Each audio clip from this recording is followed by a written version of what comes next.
من ولاية مستغانم، وفي إطار محاربة الهجرة السرية عبر البحر، قوات الشرطة القضائية لمختلف القطاعات الحضرية لبلدية مستغانم تمكنت من توقيف 19 شخصا، من بينهم امرأة وقاصرين ينحدرون من ولاية تيزي وزو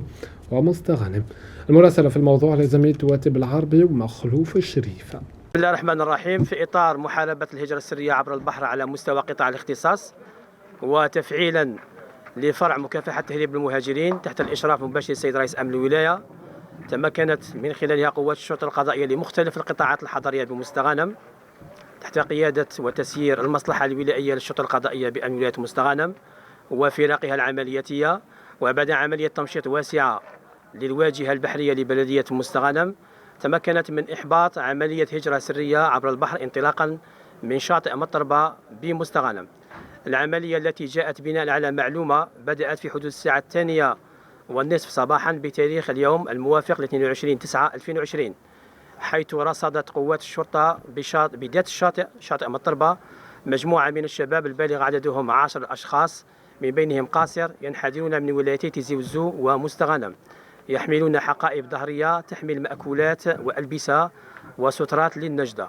وغير بعيد عن ذات المكان تم توقيف شاحنة من نوع رونو مرقمة بترقيم مستغانم، كانت متوجهة إلى ذات الشاطئ تحمل على متنها قارب صيد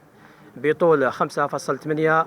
متر. وفي حدود الساعة 3 صباحا تم توقيف بعين المكان سيارتين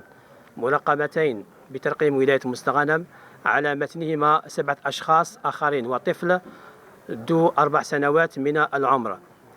معبأة ب20 دلو بنزين بسعة 30 لتر للواحد،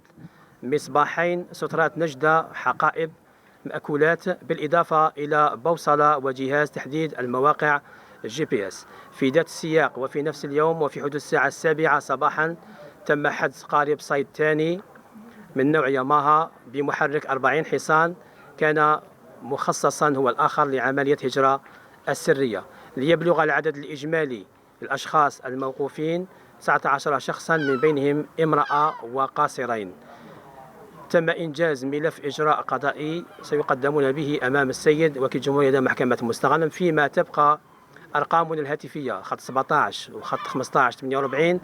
تحت تصرف كل المواطنين من أجل الإبلاغ عن مثل هذه العمليات لإيقافها في حينها وحماية شبابنا من